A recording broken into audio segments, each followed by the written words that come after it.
If you're a diehard MMORPG fan craving PvP battles, then you'll want to hear about Cycles of Aylorea. This new MMORPG is bringing action combat, dynamic PvP fights, and a living, breathing fantasy world to life. But there is a catch. It is still in alpha, meaning all gameplay is still fresh and haven't really been fully fleshed out, even the PvP side of things.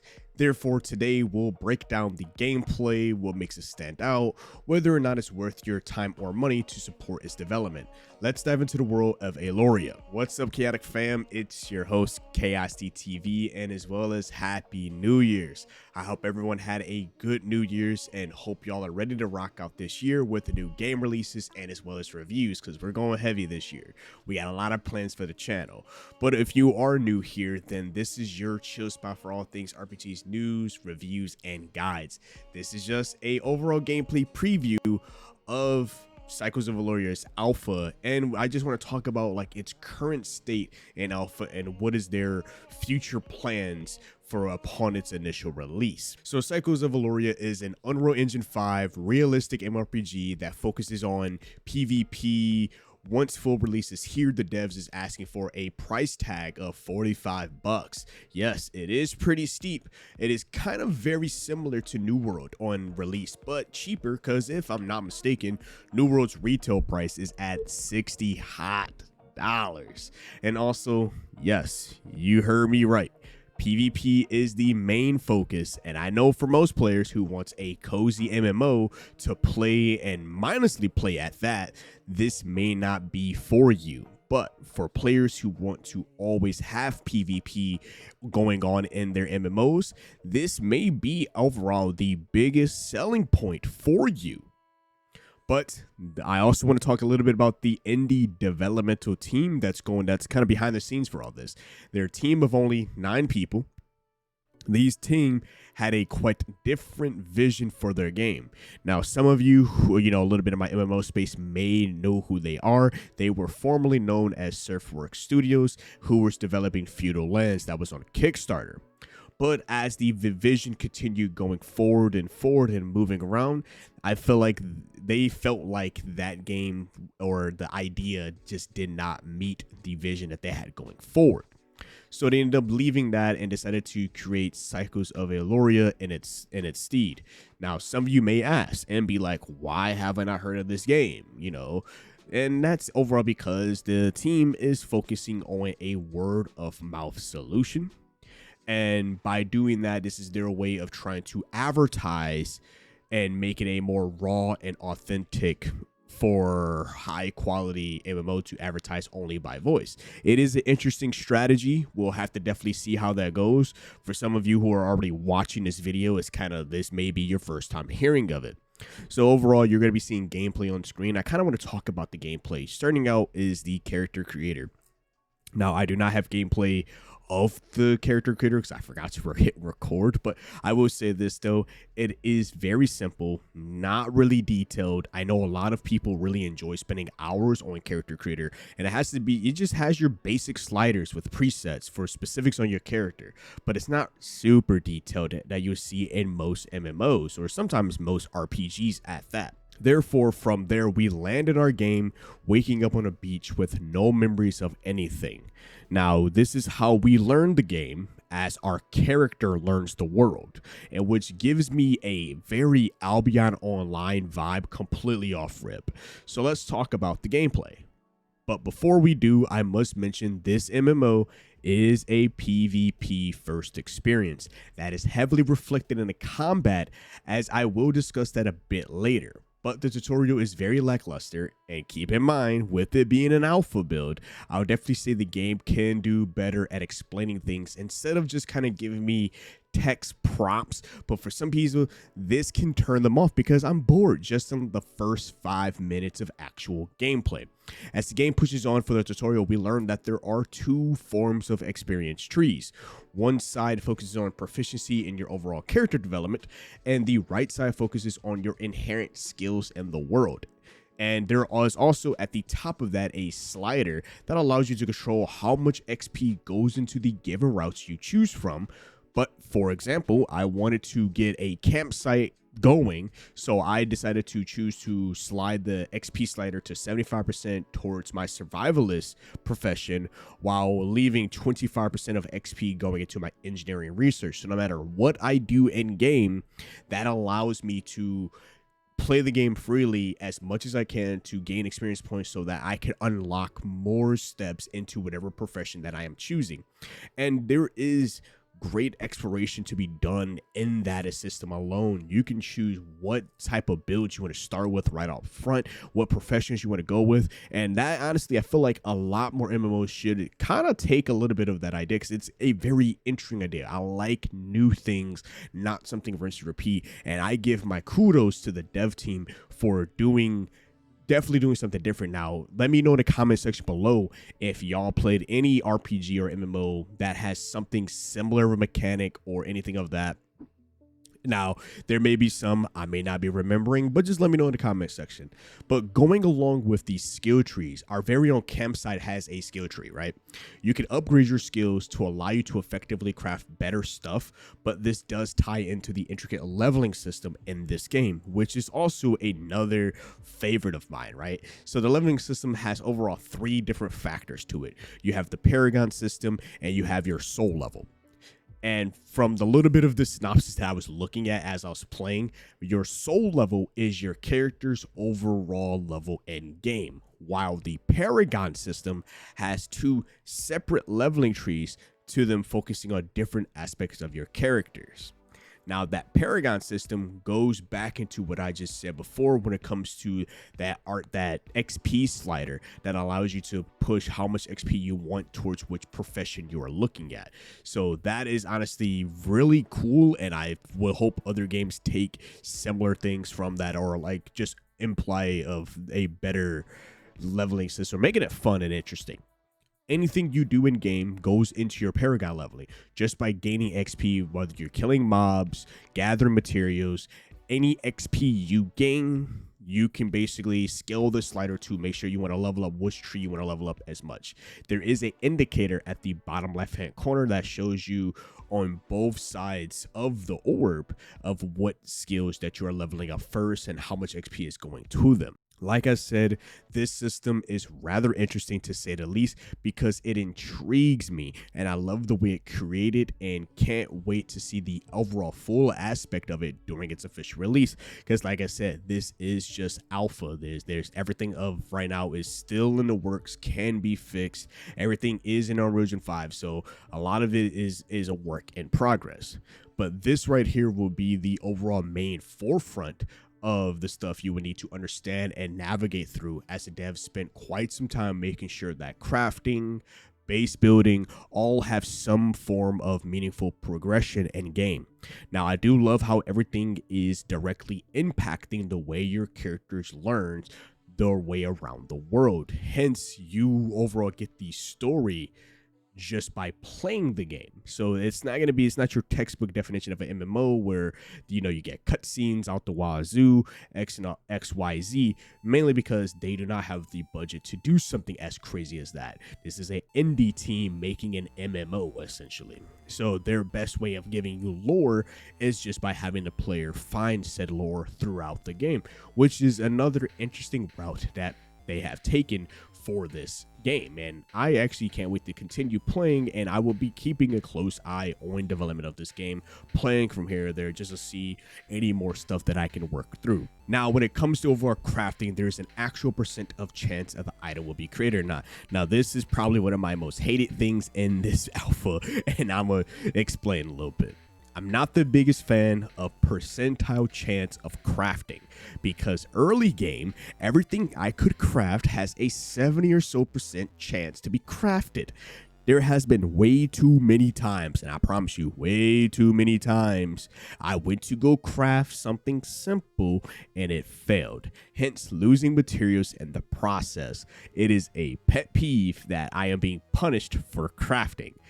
The game could do a lot better at that. I played plentiful, before anybody starts signing off in the comments section, I played plentiful amount of survival games in my time, from The Forest, Nightingale, there's other games out there, DayZ, X, Y, and Z, whatever the case. I played a lot of survival games. And there's never been a game where I struggled I struggled to craft the simplest of gear that you get within 20 minutes of playtime. It's understandable as it gets harder to craft more expensive gear like legendary gear or more rare gears out there. But when it's just in order to play the game, and I'm having trouble crafting and wasting materials and causing me to go back and forth, trying to gain more mats, it's a little counterintuitive in my opinion.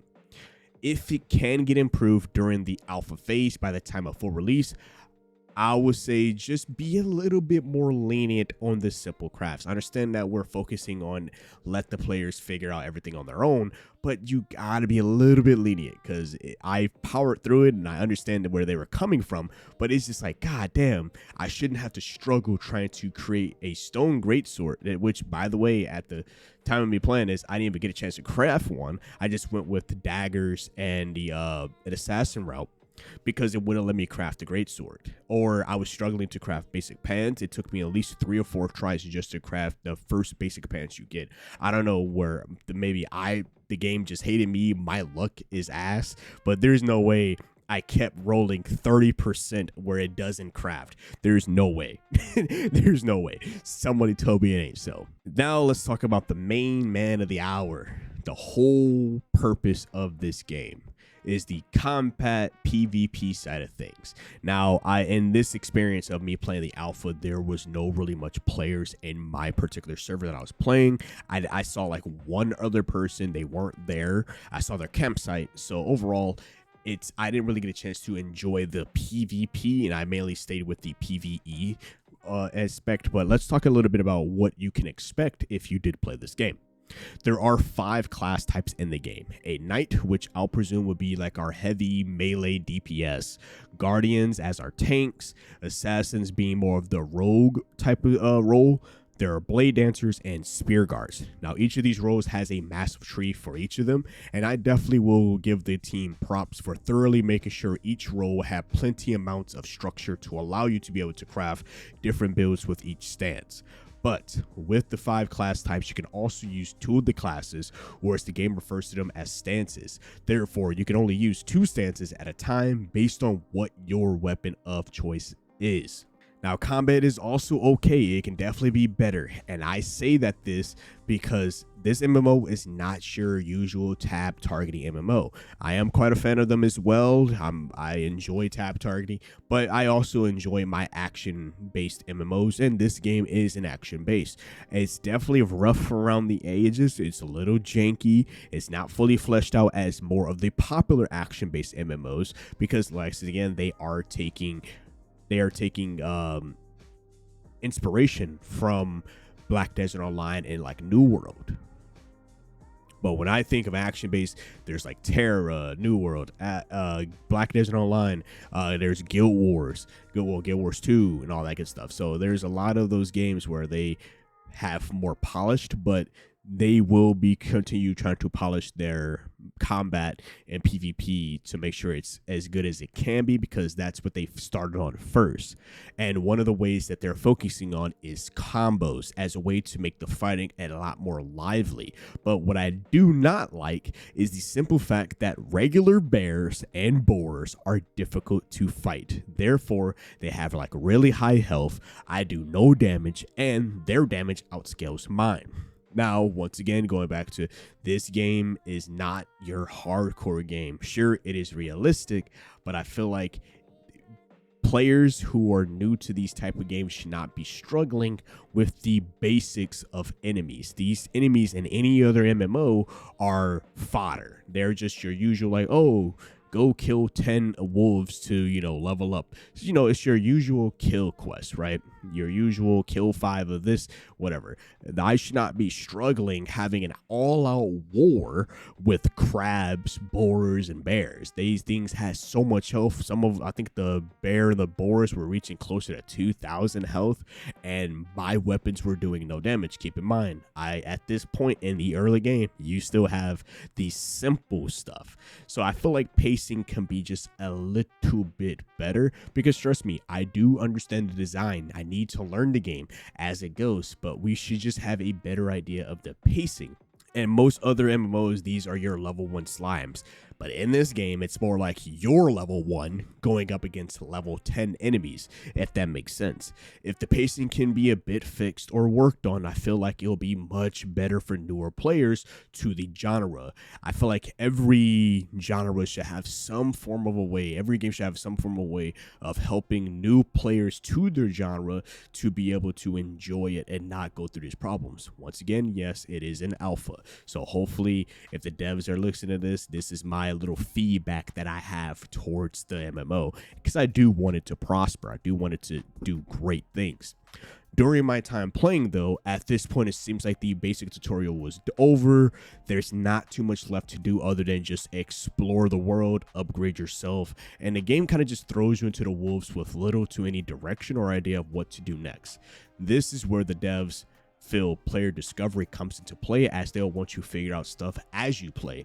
And now it may seem like I'm bitching regarding how early game feels, but by the little notes that I got from the dev, this seems to be something that is by design of the game. Therefore, since I am playing the alpha version, the tutorial is in a sense disabled, which makes sense why the very beginning of the tutorial was very prompt based. So hopefully I can't wait to see how the game does at it making the tutorial better.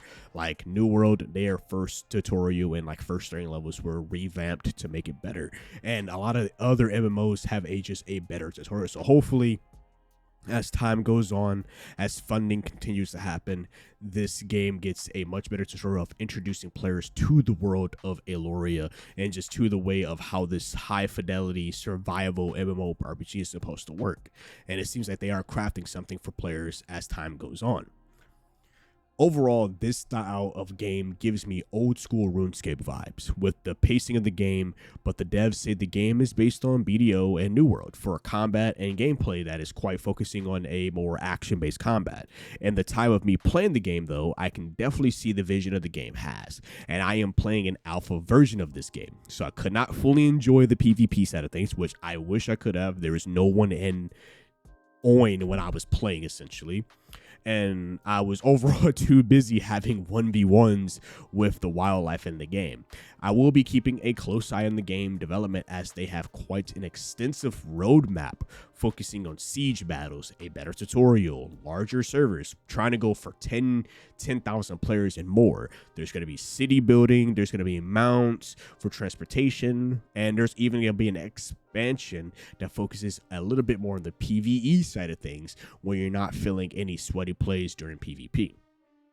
Upon release, there will be no launch on Steam, as the dev feels it restricts them in a creative manner for the multiplayer purposes, which they will continue to explain as time goes on, as there are certain things in the community that they take very seriously, and players will notice that the future plans within the layout for, post Aylorea's push after its 1.0 release, and that you will notice that, as I said earlier, this game would not be on Steam because they have their very own launcher that they're trying to make, in a sense, I guess, open source, so that other developers can be able to utilize this launcher, and overall just creating a more integral, better internal system being developed alongside the MMO that aims to solve many of the MMO or multiplayer problems that a lot of us are quite familiar with, whether it's like server streaming side of things, the server issues, data issues, any replication issues, and everything of the sort. The Garrison launcher app that the devs team has said that it will be ready to be available for other developers. Like I said, they're trying to make it in a form of a sense open source, which will try to hope that they can be a little bit more reliable MMO or a better online multiplayer experience. And as time goes on, they're also making sure that this game is not just something that is only for MMOs. They're trying to make sure that the launcher is good for anybody who would like to use it. Like I said, making it very open sourcey. A couple other notes to keep in mind is that alpha is, of course, going to be limited to help maintain a good player experience. The goal is for 10K players in Europe, 10K players in America. If they get any interest or sales in the other regions, they are prepared to spend more servers to make sure that other regions can be able to play as well, which also means there are no hidden fees. You are simply pre-ordering at retail cost because, like I said, the game is $45.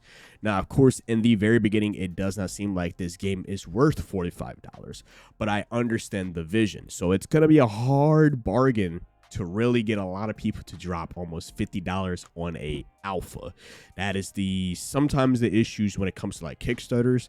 I see the vision. Right now, it's hard for me to go like, yeah, full frontal, like people should be able to play it. I feel like a lot of people, as I talk about this game, a lot of people should wait until there's a lot more stuff readily available to really warrant $45. And like I said, I will be keeping a close eye on it, but they do have a couple other plans in motion for Cycles of Aylorea. Some people may be excited about this as there is no required subscriptions planned. That $45 is it. One thing that is pretty much a status quo in the gaming industry is that they do need steady revenue. So there is going to be some form of a cash shop or a skin shop, to be exact, to help further along. All the money through the skin shops will help the further development of this game after 1.0. So they do have other ideas to, trying to maintain like persistent servers, seasonal servers. They're also going to work on a leaderboard system or like a clear winner of the given season, which a lot of the games are kind of doing this now, like any battle royales or whoever's the best in the given season will get this. Once Human is also doing seasons. Like there's a lot of MMOs that are doing season-based content. So definitely something that is not relatively new. It's something that a lot of games that are doing. And in this time when they're doing these seasonal servers, they're going to be tuning the new features around hardcore players to make sure that the game fits a casual player experience. Now, they are saying that there may have been a sort of a battle pass feel to it, but it's not positioned to negatively affect the persistent server because, as you know, in 2025 now at this point, a lot of games are now having some form of a battle pass. So it seems like they are trying to go that route, but not fully do it to the T of that. And it is quite an idea, but they don't want to do anything that is predatory or have any methods that allow them to fall down a slope of bad problems along the way. But if you enjoyed today's gameplay preview of Aylorea or the style of game that intrigued you, then check out the link in the description below. It will send you to the website to purchase the game and get access to both the full game and early access. And I may receive a kickback from any of you who come into the game through that link. Once again, Happy New Year's. Let's rock out 2025. If you have any questions, let me know in the comment section below. Stay safe out there. And it's been your host, KSD TV, here at Chaotic Inc., signing out. Peace.